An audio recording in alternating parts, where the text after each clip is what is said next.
all in one piece.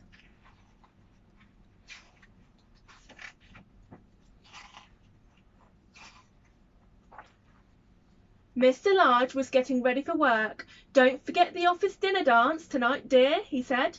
"Of course I won't," said Mrs. Large. "I've been thinking about it all year." "Are children allowed at the dinner dance?" asked Lester. "No," said Mrs. Large. "It will be too late for little ones." "What about the baby?" asked Luke. "Granny is coming to take care of everyone," said Mrs. Large, "so there's no need to worry." Granny arrived at tea time. The children were already bathed and in their night clothes. Granny gave them some painting to do while she tidied up, and Mr. and Mrs. Large went upstairs to get ready.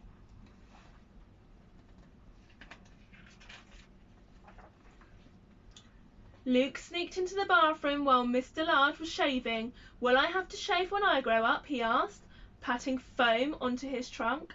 "Go away," said Mr. Large. "I don't want you ruining my best trousers." The baby crept into the bedroom where Mrs. Large was putting on her makeup. Mrs. Large didn't notice until it was too late. "Luke," said the baby. "Pretty." "Don't move," said Mrs. Large. "Don't touch anything." Outside on the landing things were even worse. Laura was clopping about in her mother's best shoes and beads, and Lester and Luke were seeing how many toys they could cram into her new tights. "Downstairs at once," bellowed Mrs. Large. "Can't I just have one night in the whole year to myself?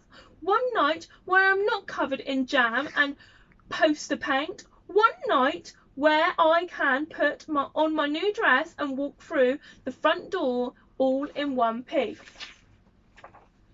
The children went downstairs to Granny. Mr. Large followed soon after, very smart in his best suit. At last Mrs. Large appeared in the doorway. "How do I look?" she asked. "Pretty, Mummy," gasped the children. "What a smasher," said Mr. Large. "You look like a film star, dear," said Granny. "Hands off," said Mrs. Large to the paint-smeared children. Mr. and Mrs. Large got ready to leave. "Goodbye, everyone," they said. "Be good now." The baby began to cry. "Just go," said Granny, picking her up. "She'll stop as soon as you've left. Have a lovely time." "We've escaped," said Mr. Large with a smile, closing the door behind them. "All in one piece," said Mrs. Large. "And not a smear of paint between us." "Actually," said Mr. Large, "you'd look wonderful to me, even if you were covered in paint."